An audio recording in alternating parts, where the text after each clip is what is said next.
everybody, it's Mr. Pratt here, and this is Food Chain Tag. Yeah, we are laying up to stuff.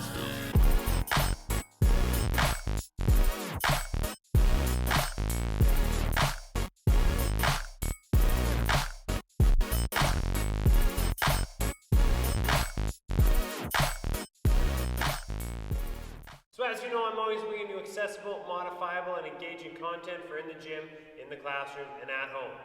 Today's game, Food Chain Tag, is a great cross-curricular game that'll have students running, having tons of fun, but also learning about some important science concepts as well. In Food Chain Tag, players are going to take on the role of a living organism in an ecosystem. As with most of my videos, with a few modifications, Food Chain Tag is great for all ages and can be used to connect with the curriculum in multiple different grades. Whether it's learning about wetlands in grade 5, or food chains in grade 6, or more complex biology in high school, Food Chain Tag is a great way to have students engaged and moving while learning about important science concepts in nature conservation. Food Chain Tag is a great tag game because it requires minimal equipment aside from pennies and can be used with large groups inside or outside. This game you can play with one class in the gym, or you could play with 6 or 7 classes all together at the same time outside in a field. So whatever the size of your group, the age of your group, or the location of your class, you're good to go with Food Chain Tag. So let's dive right in and check out the setup and equipment for Food Chain Tag. So for starters, I'm filming my videos indoors. If you're indoors, using your full court basketball court is a great boundary for one class. If you're playing with any more than one class, I highly recommend taking this game outside onto the field and just marking a large perimeter with pylons, cones, or perhaps using a full-size soccer field depending on how many classes you have. Of course, this space and size is going to have to be modified based on your group size and the age of your participants. So play around with it a bit and you'll figure out what works for you.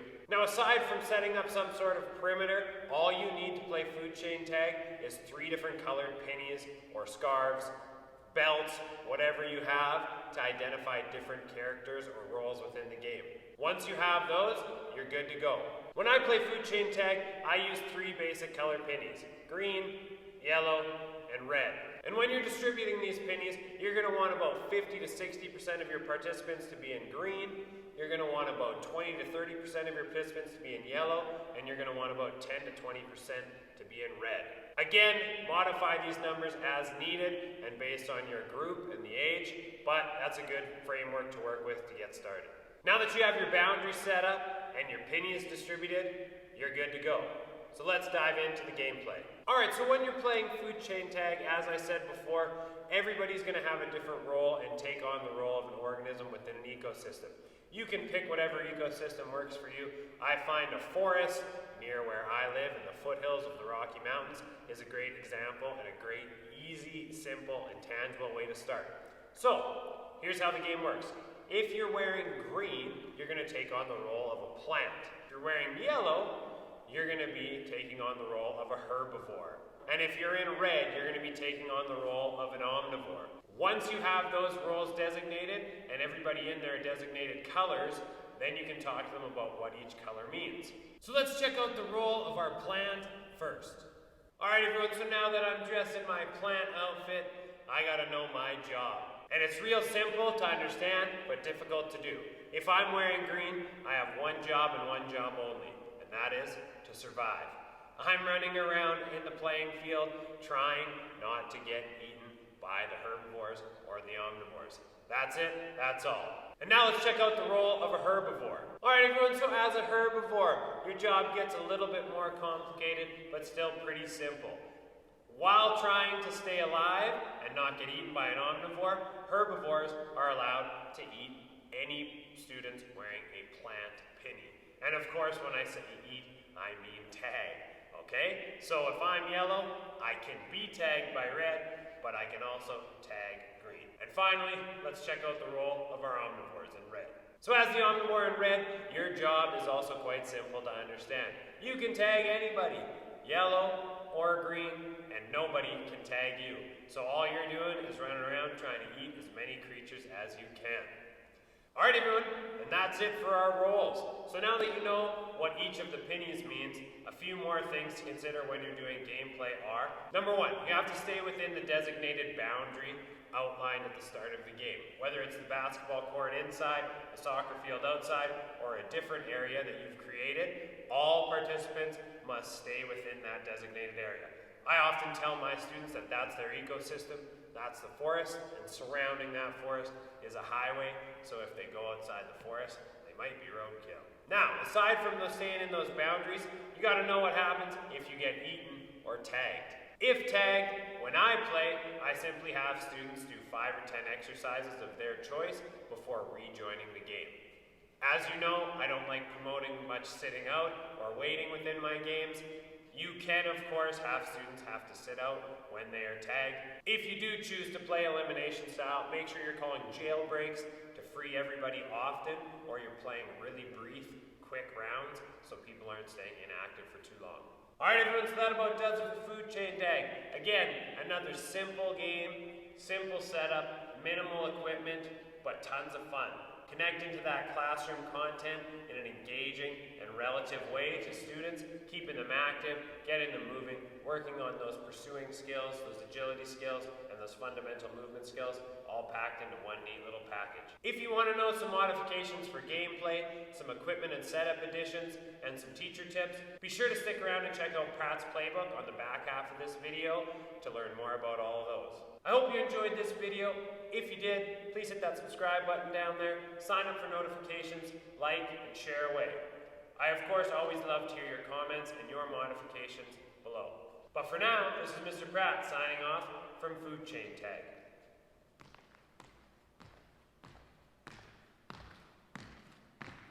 And now it's time for Pratt's Playbook, a unique perspective from Mr. Pratt on modifications, additional gameplay considerations, and more.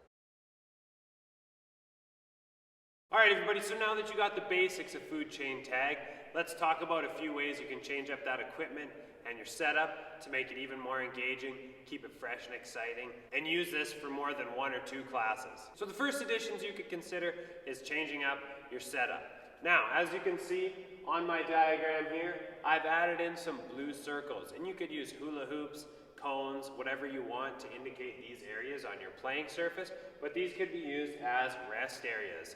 This is often a great way to help students who are running away, who are lower on the food chain, to be able to catch their breath, and it's going to increase the time that they're able to play the game and decrease the amount of times that they're being tagged. If you add in a rest zone, consider having a cap on the number of students allowed in the rest zone at a time. I usually cap it at 1 or 2. Another modification you can see is having a respawn area on the side of your playing field. This could be used in many different ways. The first way it could be used is when anybody is tagged, they must go to this area instead of doing exercises before returning to the game and playing again. Another way it can be used actually changes how the game would be played, in the fact that maybe when you get tagged as green and you go to the respawn area, you come back into the game as yellow. So you went from a plant to a herbivore. And maybe as yellow, after you get tagged, you come back in as red. Or maybe if you're yellow or herbivore and you tag 3 plants, 5 plants, you get to move up to being an omnivore. You could also consider having caps on omnivores, like after you've tagged 5 people, you need to go to the respawn area and restart as a plant. Another consideration, of course, when you're doing the setup is to change the shape of your playing area. In this case, we often use a lot of rectangles, those are our traditional sports fields, but changing it up into a circle, a triangle, or best of all, going out and actually playing this in the woods in a natural ecosystem where there's some hills or trees or things to hide behind, crawl under, whatever makes the game a lot more fun and engaging. Now, in addition to setup, you can also switch up the equipment a bit. To keep it simpler, you can just add in a couple additional colors of pennies. So I've had it where before we add in a blue color, and blue is water, and they're actually become the new bottom of the food chain because all creatures and organisms rely on water. So they would be at the bottom, and even green could tag water. You could also consider adding in something like orange, and I've done that before where orange is a disease or some kind of natural disaster that can impact all the ecosystem equally. So orange in this case would be able to tag everybody.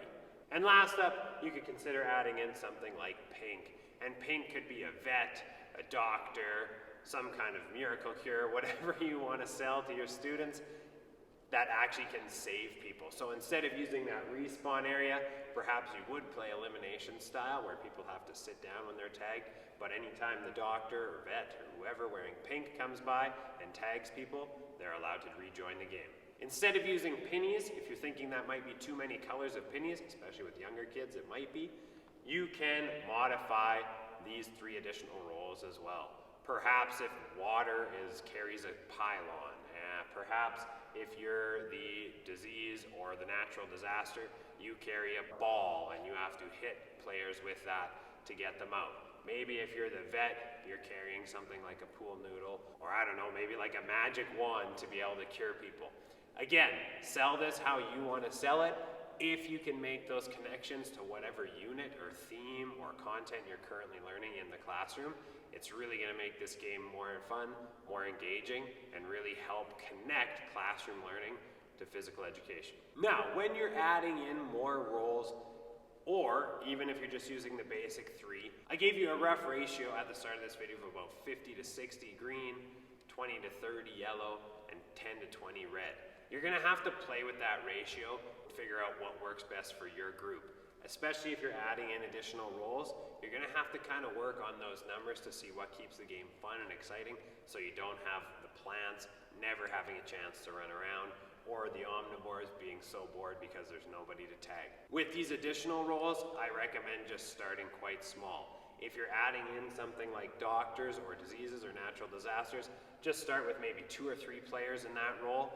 If you're doing something simpler like water, you could add in quite a few of those players because there's going to be lots of people tagging them and lots of chances for them to run around. A role I didn't talk about adding could be a carnivore, which would fit somewhere in the middle. And again, having a middle level of numbers for these at the start is a great way to start the game and see what kind of works for you. When you're figuring out those ratios, if you really want to get students involved in their classroom content, sometimes I skew the ratios on purpose and I really bump up the number of those omnivores, or I really decrease that number of plants, something like that, just to show them what would happen in an ecosystem if we were to take something out.